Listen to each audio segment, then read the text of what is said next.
अस्सलाम वालेकुम स्टूडेंट्स। आज हम चैप्टर 8 का पार्ट 2 डिस्कस करने लगे हैं। ये हम ऑलरेडी डिस्कस कर चुके हैं। अब हम डिस्कस करते हैं OJT क्या होता है, यानी on job training.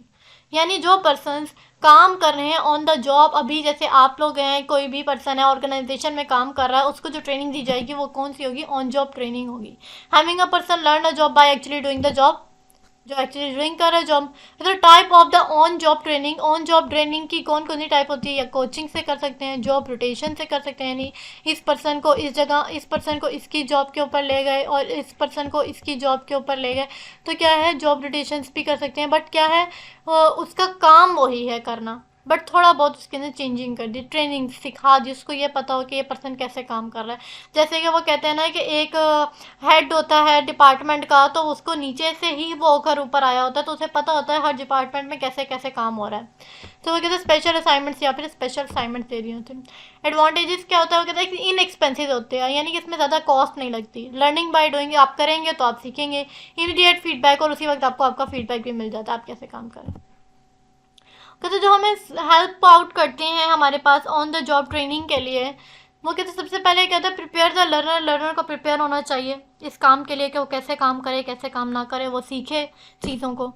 And then वो कहते हैं सेकेंडली क्या होता है, प्रेजेंट द ऑपरेशन, कौन कौन से ऑपरेशन उस वक्त चल रहे हैं और उसको कैसे परफॉर्म करना है। Next do or try out, आपको क्या करना है, एंड देन फिर आपको मौका मिलता है उन चीज़ों को ट्राई आउट करने का कि आपने उसको ट्राई करना है। प्रेजेंट ऑपरेशंस को आपने देख लिया, and then do or try out, and then आपने क्या करना है, फॉलो अप करना है, उसको देखना है, फॉलो करना है उन चीज़ों को कि ये काम कैसे परफॉर्म होगा। आपने क्या किया, सबसे पहले लर्न कर लिया, जब जाकर आपने उसको ट्राई किया और फिर क्या किया, आपने उसको फॉलो अप किया।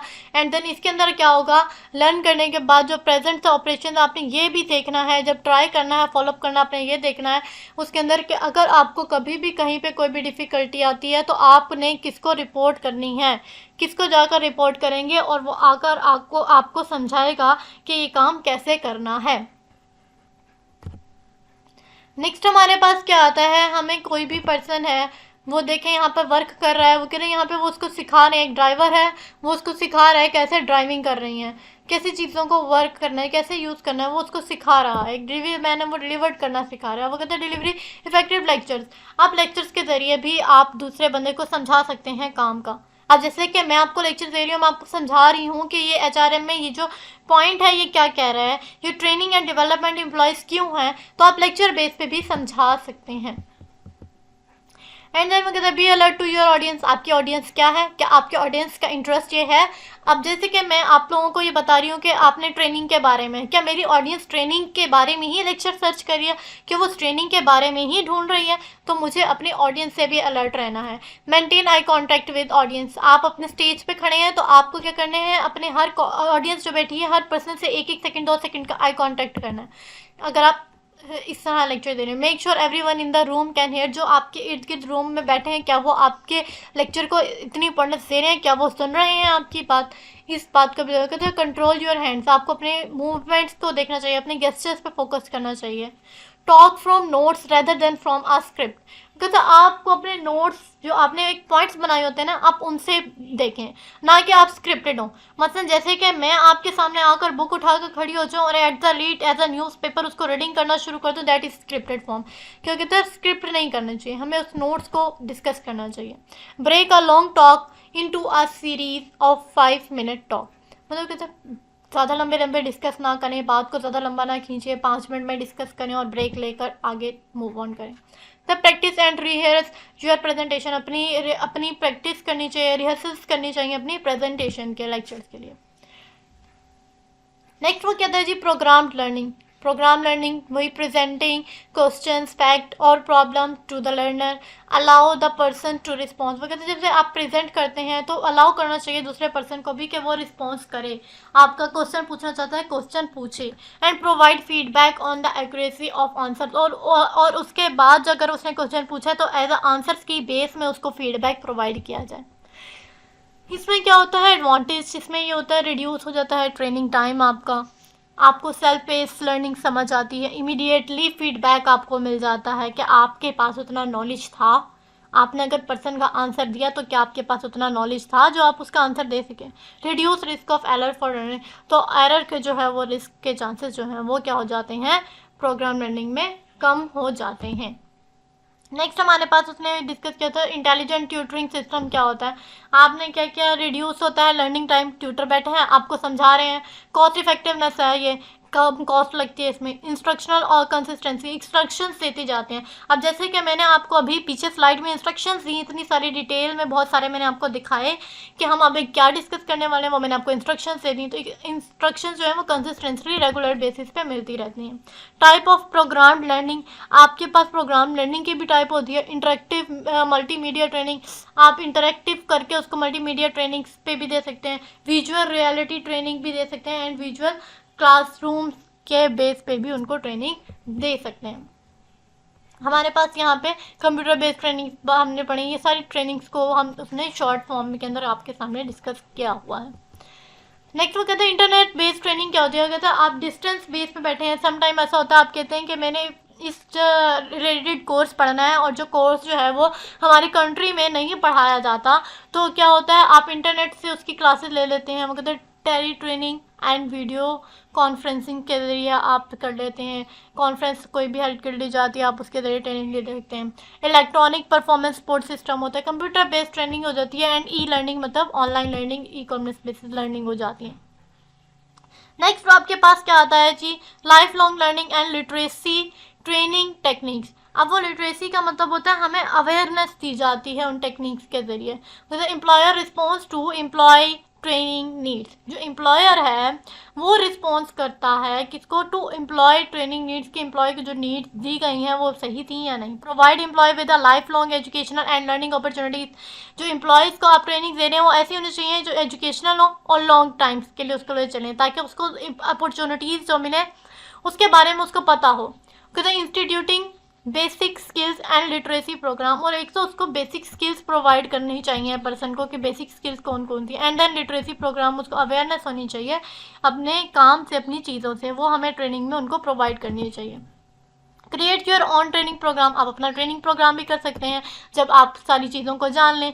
सेट ट्रेनिंग ऑब्जेक्टिव्स, अपने ट्रेनिंग ऑब्जेक्टिव सेट करें, देखें कि आपने कौन कौन सी चीज़ें हैं जिनके बारे में लोगों से डिस्कस करना है, उनको किन चीज़ों के बारे में बताना है, आपने क्या करना है, सेट करना है अपना एक प्रोग्राम। एंड देन आपने क्या करना है, use a detail job description. अब आप किसी को भी जॉब प्रोवाइड कर रहे हैं तो उसको क्या कर रहे हैं, एक डिटेल डिस्क्रिप्शन बता रहे हैं कि ये जॉब है, इस जॉब के बारे में क्या क्या जो है आपने काम करना है। अब जैसे कि एग्जांपल ले लें, जॉब डिस्क्रिप्शन क्या होता है। वैसे जॉब डिस्क्रिप्शन ये होता है कि आपके पास कोई भी जॉब आई, आपने ये देखा कि आपने क्या काम करना है। एक लेक्चरार है, उसका काम क्या है, बच्चों के टेस्टिंग लेने हैं, उनके मंथली बेसिस इवैल्यूएशन करने हैं, ये क्या आपके जॉब डिस्क्रिप्शन में। नेक्स्ट क्या होता है, develop and abbreviated task analysis record form, जो आपने टास्क परफॉर्म करना है उसका एब्रीविएशन बना लें कि सबसे पहले मैंने क्या करना है, मैंने डेवलप करनी है किसी भी चीज़, पहले मैंने एनालाइज करना है, फिर मैंने उसको डेवलप करना है, फिर मैंने इम्प्लीमेंट करना है, फिर मैं जाके उसको वैलिडेट कर, तो क्या हमने एक छोटे छोटे से पॉइंट बना लिया, फिर जाके उसको काम करना शुरू होगा। तो डेवलप आ जॉब इंस्ट्रक्शन शीट, और फिर आपने क्या करनी है, जॉब इंस्ट्रक्शन शीट डेवलप कर लेनी है। नेक्स्ट आपने क्या करना है, compile training programme for the job, आपने अपनी ट्रेनिंग प्रोग्राम को किससे जॉब से कंपाइल करना और ये देखना है कि आपने जो मेंटोर सेट किया था क्या वो ऐसा लोगों को प्रोवाइड किया जा रहा है या नहीं प्रोवाइड किया जा रहा। ये हमारे पास क्या होता है, जॉब इंस्ट्रक्शंस होती हैं। अब जॉब इंस्ट्रक्शंस टेक्निक्स जो होती हैं हमारे पास, जैसे अभी हमने बोले कि जॉब की इंस्ट्रक्शंस की टेक्निक्स भी होती हैं, वो हमारे पास किस लिए होती हैं कि हम स्टेप्स टू स्टेप्स ये देखते हैं कि एक पर्सन ने जो जॉब करे उसकी क्या की पॉइंट हैं, क्या बेसिक स्टेप्स हैं, कि उसने कैसे अपने काम को स्टार्ट करना है, कैसे जो है डिस्टेंस को कम करना है, फिर जाके कैसे जो है वर्क करना है, किस चीज़ों से चीज़ों को ग्रैब करना है, एंड देन जाके उसके ऊपर इम्प्लीमेंट करके अपना वर्क स्टार्ट कर देना है। ये सारा हमारे पास क्या आ जाता है, create your own training programme में आ जाता है। नेक्स्ट हमारे पास क्या था, इम्प्लीमेंटिंग मैनेजमेंट डेवलपिंग प्रोग्राम। आपने क्या किया, इम्प्लीमेंट किया मैनेजमेंट डेवलपिंग प्रोग्राम को इम्प्लीमेंट करना है, वही मैंने बात की, हर चीज़ को इम्प्लीमेंट करने के लिए लॉन्ग टर्म हमने फोकस किया हुआ है, तो हम असेसिंग करेंगे कंपनी स्ट्रेटजीज़ की, कंपनी को किस किस चीज़ों की ज़रूरत है। अप्रेजिंग मैनेजर्स करंट परफॉर्मेंस, अगर परफॉर्मेंस उसकी अच्छी है तो उसको अप्रेजिंग किया जाए, उसको रिवॉर्ड दिया जाए ताकि वो ज़्यादा से ज़्यादा और अच्छा काम करे। उसके बाद फिर वो हमें क्या कहता है, वो कहता है develop the managers and future manager, और हमें डेवलप करना है अपने मैनेजर्स को एंड फ्यूचर मैनेजर्स को, आगे आने वाले हमारे मैनेजर्स को कि कौन कौन से हमारे मैनेजर्स हैं और वो कैसे कैसे काम करेंगे। नेक्स्ट हमारे पास आ जाता है सक्सेशन प्लान। अभी हमने पीछे जो इतनी डिटेल से एक वर्डिंग डिस्कस की पीछे, अभी मैं आपको दोबारा लेकर जाऊंगी उस स्लाइड पर और आपको उसके बारे में थोड़ा थोड़ा सा ओवरव्यू भी दूंगी कि वो क्या चीज़ें होती हैं। अब हमारे पास है सक्सेशन प्लान। तो the step in the succession plan process, कौन कौन से स्टेप्स होते हैं सक्सेशन प्लान में? एंटीसिपेट मैनेजमेंट नीड, जो मैनेजमेंट की नीड है वो कैसे परफॉर्म कर रही है, एंटीसिपेट कैसे कर रही है, ये हमने इसके अंदर देखना है सक्सेशन प्लान में। सक्सेशन प्लान में हमने रिव्यू करना है अपनी फंड्स मैनेजमेंट स्किल्स को। देन हमने क्या करना है, क्रिएट रिप्लेसमेंट चार्ट, एक रिप्लेसमेंट चार्ट हमने क्रिएट करना है कि हमारा प्लान कहाँ तक है, हमने कहाँ तक सक्सेस करनी है। बिगिन मैनेजमेंट डेवलपमेंट, और एम्प्लॉय मैनेजमेंट को उससे रिलेटेड डेवलप कर लेना है। मैनेजमेंट डेवलपमेंट टेक्निक हमारे पास क्या होती है, ये हमने पहले भी देखा है। जॉब रोटेशन क्या होता है, कोचिंग एंड अंडर स्टडी क्या होती है हमारे पास, एंड एक्शन लर्निंग, और हमें उसके ऊपर एक्शन लर्निंग करनी होती है। ये बात किसी की कर रहा है, ऑन द जॉब ट्रेनिंग की बात कर रहा है हमारे साथ। नेक्स्ट हमारे पास क्या है, अदर मैनेजमेंट ट्रेनिंग टेक्निक्स कौन सी होती होंगे, ऑफ द जॉब, यानी पहले हमने बात की ऑन द जॉब की, अब हम बात कर रहे हैं ऑफ द जॉब ट्रेनिंग की। आज जो हमारा टॉपिक हम डिस्कस कर रहे हैं ना, वो हमारे पास अब इस टॉपिक में हम डिस्कस कर रहे हैं of the job management training. मतलब पहले हमने डिस्कस किया था on the job, on job यानी जो ड्यूटी काम कर रहे हैं, अब हम कर रहे हैं of the job training technique. हमने केस स्टडी मेथड हम उनको देख सकते हैं, मैनेजमेंट गेम्स, आउटसाइड सेमिनार्स कर सकते हैं, यूनिवर्सिटी रिलेटेड प्रोग्राम्स को कर सकते हैं, रोल प्ले कौन कौन सी चीज़ें करती हैं हमारे पास इसमें आता है। हमारे पास इसमें क्या होता है, बिहेवियर मॉडल आता है हमारे पास, हम उस बिहेवियर मॉडल से चीज़ों को समझते होते हैं कि कैसे होते हैं। हमारे पास बिहेवियर मॉडल में अगर हम देखें तो बिहेवियर मॉडल जो एक ऐसी टेक्निक होती है जो हमें ये शो करती है कि गुड मैनेजमेंट टेक्निक क्या है हमारी फर्म के अंदर। ये बहुत इंपॉर्टेंट रोल प्ले करती है, जिससे हमें फीडबैक अपने सुपरवाइजर्स के बारे में, बाद ये सुपरवाइज़र उसके कैसे कैसे काम करने हैं वो हमें पता लगते हैं। हम इससे क्या बिहेवियर मॉडलिंग से दे सकते हैं, शो ट्रेनीज द राइट, कि ट्रेनीज का क्या राइट है उस पर हम इसमें समझ सकते हैं। वो कहते हैं लैटिंग अ ट्रेनीज प्रैक्टिस, इसमें हम प्रैक्टिस कर सकते हैं। Given feedback on a trainees performance की फीडबैक दे सकते हैं ट्रेनीज की, जो ट्रेनी ले रहे हैं। ये सब कुछ हम इसके अंदर कर सकते हैं मॉडलिंग के अंदर, जिसमें हमने मॉडलिंग करी, रोल प्ले किया and social reinforcement and transfer of training easily हम इस मॉडल बिहेवियर मॉडलिंग में डिस्कस करते हैं। नेक्स्ट हमारे पास क्या होता है, कॉर्पोरेट यूनिवर्सिटीज़ होती हैं। उन कॉर्पोरेट जो है वो यूनिवर्सिटीज़ वो हमें कॉर्पोरेट करती होती हैं वर्किंग को। एग्जीक्यूटिव कोचेज होते हैं हमारे पास जो हमें हेल्प करते हैं इसमें। बिहेवियर मॉडलिंग को भी हमने यहाँ पर डिटेल से डिस्कस किया है। Model of the effective behaviour, have trainees role using behaviour, और हमने provide social reinforcement and feedback की भी बात की, and encourage transfer of training of job की बात की। वो तो मैनेजिंग ऑर्गेनाइजेशन चेंज प्रोग्राम क्या होता है, अगर हम ऑर्गेनाइजेशन चेंज प्रोग्राम की बात करें तो क्या हमारे पास किस किस चीज़ों में चेंजिंग आती है। हमारी स्ट्रेटजीज भी चेंज कर सकते हैं, हमारा कल्चर भी चेंज हो सकता है, हमारा स्ट्रक्चर भी चेंज हो सकता है, टेक्नोलॉजीज न्यू से न्यू आती हैं, एम्प्लॉयज़ जो है एम्प्लॉयज़ को भी हम हायर कर लेते हैं जब हमें ये पता चलता है कि हमारे पास ये स्किल वाला एम्प्लॉय नहीं है। नेक्स्ट हमारे पास क्या आ जाता है, managing organisation change and development में ह्यूमन रिसोर्स मैनेजर का रोल क्या होता है। वो कहते हैं ओवरकमिंग रेजिस्टेंस टू चेंज, जो चेंजेस आती हैं उसके ऊपर क्या करता है, वो ओवरकम करता है। यहाँ से हम ओ की बात करेंगे, ओवरकम, ऑर्गेनाइज क्या करता है, फिर organise and leading organisational change and effective using organisational development, और यहाँ पे भी इफेक्टिवली यूजिंग करता है ऑर्गेनाइजेशन डेवलपमेंट को। कौन, HR, अच्छे लोगों को हायर करेगा, अच्छी परफॉर्मेंस होगी।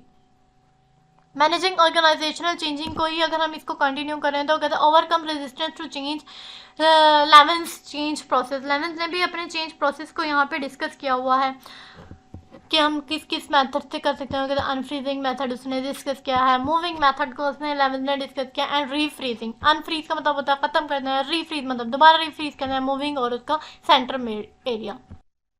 तो अनफ्रीजिंग जो है वो हमारे पास क्या होता है, वो कहते हैं अनफ्रीजिंग का मतलब होता है रिड्यूस द फोर्सेस, कि किसी भी फोर्सेस को रिड्यूस कर देना, तो हमारे पास ये क्या होगा, अनफ्रीजिंग होगा। मूविंग मीन्स क्या होता है, develop a new behaviour, values and attitude, and refreezing means क्या होता है, building in a reinforcement to make sure the organisation does not slide back, तो ऑर्गेनाइजेशन बैक नहीं चाहिए। वो कहता है into its former ways of doing things, तो हमें ऐसी ऐसी चीज़ें करनी चाहिए। For instance change the incentive system, तो हमें अपने क्या है इंसेंटिव सिस्टम को चेंज कर देना चाहिए। हमारे पास क्या आ जाएगा, रीफ्रेजिंग आ जाएगा हमारे पास। नेक्स्ट हमारे पास कहता है how to lead the change, हम कैसे जो है लीड कर सकते हैं चेंज को। कहते हैं अनफ्रीजिंग स्टेज, अनफ्रीजिंग स्टेज है हमारे पास। हमने उस स्टेज के बारे में देखा कि हम जो है चेंज जैसे हमें नीड होगी हम उसके मुताबिक उसको चेंज करेंगे। ये हमारे पास क्या है, अनफ्रीजिंग स्टेज है। नेक्स्ट हमारे पास कौन सी स्टेज है, मूविंग स्टेज को हमने डिस्कस किया है कि हम क्रिएट गाइडलाइन हमें प्रोवाइड की जाती है, डेवलप किया जाता है शेयर विजन को हमारे साथ, help employ to make changes, कि कौन कौन सी चेंजेस कर रहे हैं वो हेल्प करते हैं एम्प्लॉयज़ को, consolidate gain and produce more changes, और ज़्यादा से ज़्यादा चेंजेस हम इसके अंदर करते हैं। अब जैसे फॉर एग्जांपल ले लेते हैं, कहते हैं सच जैसा टीम बिल्डिंग, कोई भी टीम बिल्डिंग का वर्क कर रहे हैं तो हम क्या कर रहे हैं, हमारे पास मूविंग के अंदर आ जाएगा। नेक्स्ट हमारे पास आ जाता है रीफ्रेजिंग स्टेज में, हमने बोला कि रीइंफोर्स न्यू वेज से हम रीइंफोर्स करते हैं। वो हमने जैसे बोला चेंज इन इंसेंटिव सिस्टम, कि हम इंसेंटिव सिस्टम को चेंज कर सकते हैं। नेक्स्ट हमारे पास क्या आता है, using in organisational development. Organisational development क्या होता है जी हमारे पास, वो कहते हैं इसके लिए हमारे पास सबसे पहले जो है ऑर्गेनाइजेशन डेवलपमेंट के लिए वो कहते हैं special approach to organisation change in which employees themselves formulate and implement the changes that's required. वो कहते हैं ऑर्गेनाइजेशन डेवलपमेंट में होता है जो जो चीज़ें इंप्लीमेंट करने की हमें रिक्वायरमेंट होती है हम उन चीज़ों को इंप्लीमेंट करते हैं, सारों चीज़ों को इंप्लीमेंट नहीं करते। जिसमें हमारे पास सबसे पहले उसने कहा है यूजुअली इन्वॉल्व एक्शन रिसर्च, सबसे पहले हमें क्या करने हैं, इन्वॉल्व किसके अंदर होते हैं, हम एक्शन रिसर्च में, जिसका मतलब ये होता है कि हमें कलेक्ट करना है डाटा को about group of the department के बारे में, ऑर्गेनाइजेशन के बारे में, and feeding information back to the employees, और फिर एम्प्लॉयज़ को वो जाकर इन्फॉर्मेशन दी जाती है, फिर वो उसमें से एनालाइज करते हैं, फिर डेवलप करते हैं, हाइपोथेसिस जनरेट करते हैं कि क्या हमें एक्सेप्ट करना है या नहीं करना है। ये हमारे पास रिसर्च में आता है। एंड वो कहते हैं अप्लाइज बिहेवियर साइंस नॉलेज, वो कहते हैं अप्लाइड बिहेवियर भी होता है हमारे पास साइंस नॉलेज के अंदर, जिसमें हम क्या करते हैं किसी भी नॉलेज को अप्लाइड करते हैं। अप्लाइड का मतलब ये होता है इम्प्रूव करना। हमारे पास अप्लाइड बिहेवियर क्या होता है, इम्प्रूव करना। हम रिसर्च जब पढ़ते हैं तब हम उसमें भी एक वर्ड पढ़ते हैं अप्लाइड बिहेवियर, इसका मतलब ये होता है कि किसी भी चीज़ को इम्प्रूव करना, वो होता है अप्लाइड बिहेवियर। नंबर थर्ड हमारे पास क्या आता है जी, वो कहते हैं changes the organisation in a particular direction. Organisation के हम चेंजेस करते हैं किसमें, एक पार्टिकुलर डायरेक्शन में, towards empowerment, improvement, problem solving करते हैं, या क्वालिटी ऑफ वर्क के ऊपर हम फोकस करते हैं। ये हमारे पास क्या होता है, ऑर्गेनाइजेशन डेवलपमेंट होता है।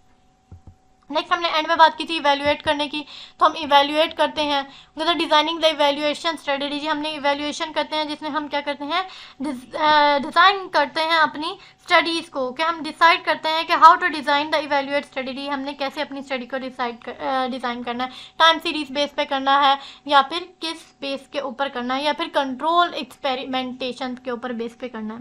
कंट्रोल एक्सपेरिमेंटेशन बेस क्या होती है हमारे पास, वो कहते हैं फॉर्मल मेथड्स होते हैं, इसके अंदर हम कुछ ज़्यादा मेथड नहीं लेते हैं, क्या करते हैं फॉर्मल मेथड लेते हैं for testing the effectiveness of a training programme, के पहले वो बंदा कैसा था बिफोर एंड आफ्टर टेस्टिंग, के अब वो कैसा है ट्रेनिंग के बाद।